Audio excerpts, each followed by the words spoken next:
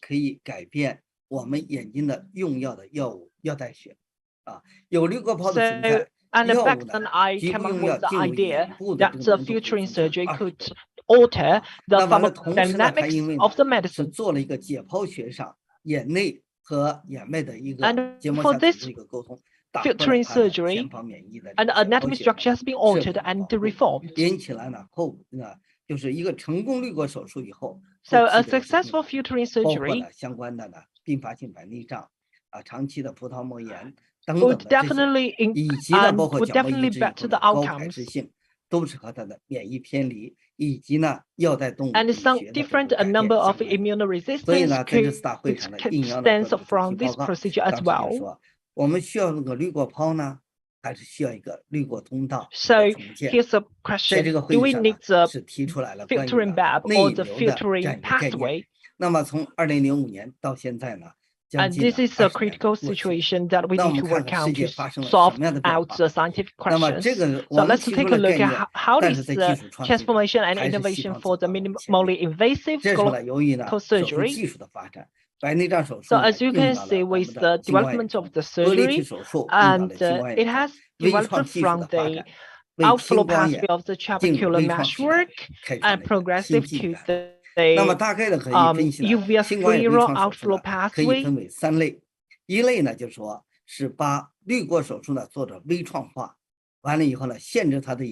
So as you can see, the filtering surgery has been minimally invasivized.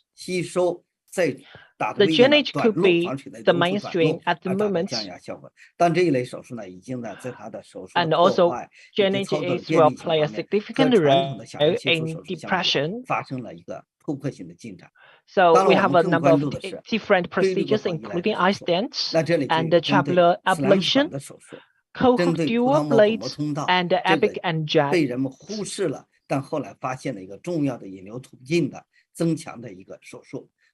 So people nowadays have maybe missed some important drainage pathways, especially for the subcongenital drainage. So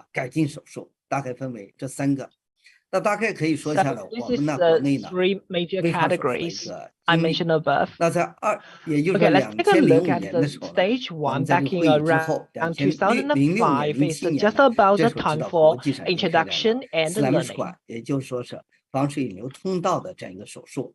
So we are trying to build and create the pathway of the SRAM's cube.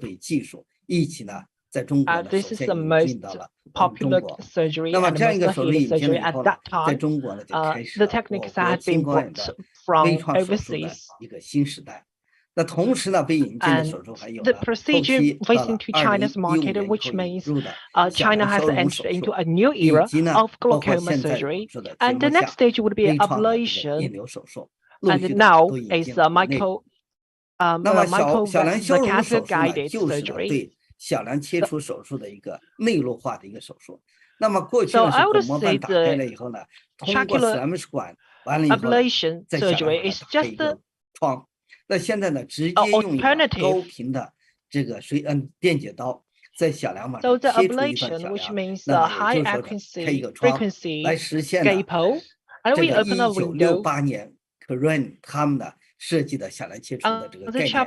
那这个手术呢，在中国引进了以后，我们做了一个多中心的研究的结果呢，看到这个手术的成功率就是绝对成功率只有50%，条件成功率呢80%。我们再回过头来把小梁切除手术最早如果按照标准完全密闭缝合的这种手术的成功率相比非常相似。那么这就告诉我们，青光眼压增高的阻力部位不单单是在小梁网，还有在斯莱姆管，还有它的基叶管，也就是说前部阻力和后部阻力。我们只解决了它前部阻力的问题，没有解决后部阻力的问题。但是由于种种原因呢，这个我们知道小梁修容术呢，最后在中国呢这个厂家呢没有继续的引入，所以在中国呢也就终止了它的临床观察。后来呢，我们就开始做了斯莱姆管的成型手术。那么斯莱姆管的成型手术呢，这个呢是和非穿透手术是一样的。完了做到了斯莱姆管外壁暴露以后，用一个闪光的微型导管。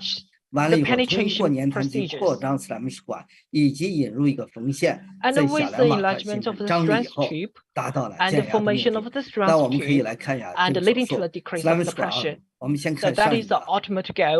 这个手术呢，现在我们呢就是做了一个早期的一个总结以后，发现它的呢手术成功率绝对成功率呢是65%到70%，条件成功率呢已经80%，但是手术操作的部分依然破坏性大，要做了结膜瓣、巩膜瓣。However, when we look at the complications, still traumatic, and it comes with a lot of complications. 我们把它发展成为了内陆手术。So based on that, 那么这样一看呢，在小梁网上打开一个洞，把这个360度穿行到斯莱姆管里面去，通过扩张，甚至呢我们的缝线。张力缝线的形成，以及呢或者做小梁切开，完全的可以完成内部手术，简化了它的结膜瓣的制作、巩膜瓣的制作，以及手术成果。这个手术现在如果熟练的医生5分钟一定能完成手术呢，真正的进入到微创时代。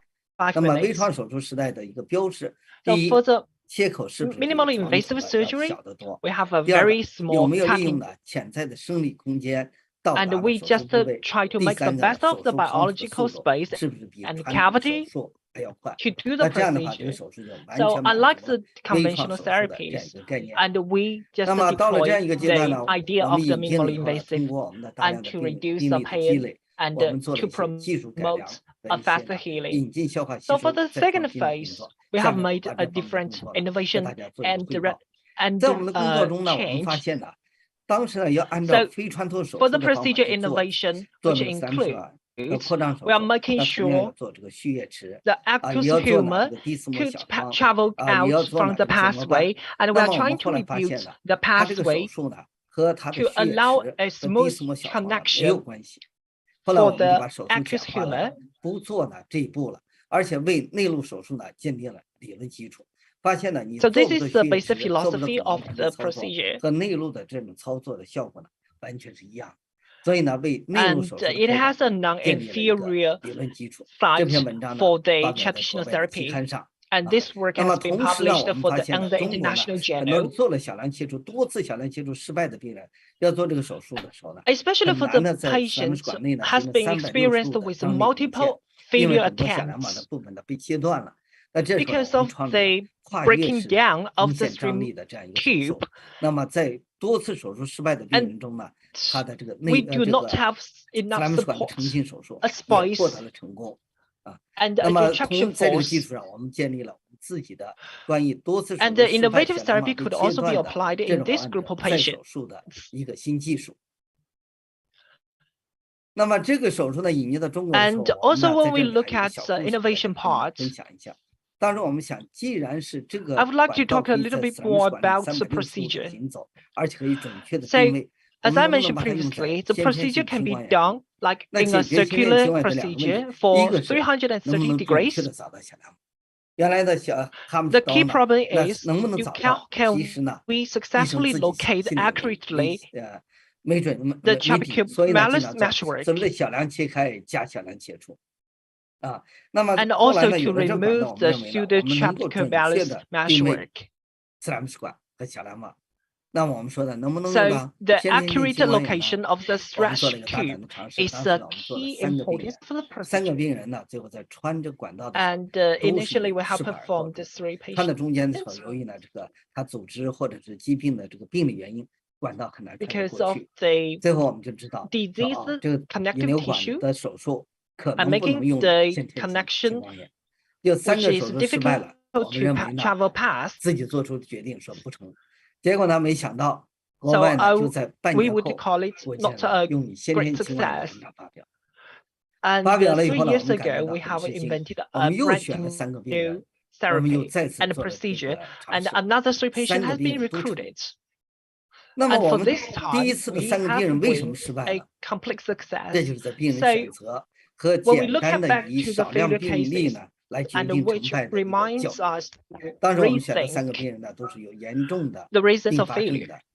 Because for the initial 3 patients we recruited, they all come with severe side effects and complications.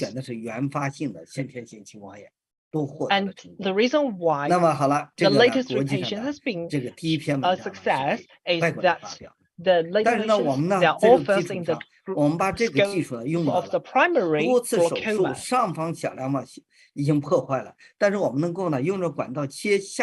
So this procedure has been applied to those who have been achieved partially failure, and it turns to be still working in this group of patients. So this is what we call the semi-resection, and this is the ever first pioneering work, and this work has been published in the international journal. So here comes the question: why does this procedure could have the biological effect to reduce the intraocular pressure? We have found out that and for the 360 degrees of the intervention approaches, because of the retraction force of the suturing, and make a more thorough attraction for the overall area. So we are making the most use of the reserves, just like the heart cardiac reserve, right? You know. Because with a sufficient cardiac reserve, the heart could pump the blood into the aorta sufficiently. So this is a fundamental understanding of the procedure. And based on that understanding, we even made a 1 step further innovation, the theory of activation of the endothelial cells. And from the basic study, we have found that it is the traction force that regulates the cell proliferation and the frustration of AKT protein expression. And also, retraction force is closely related to the aqueous humor regulation.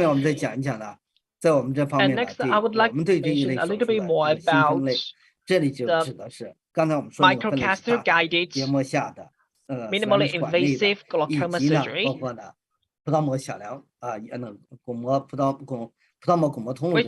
includes trabeculectomy and the canaloplasty. So one is a trabeculectomy, which means we open a window on the trabecular meshwork. So this is the most traditional and conventional therapies and techniques.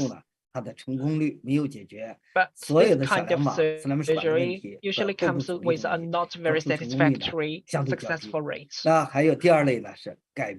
we progress to the second category,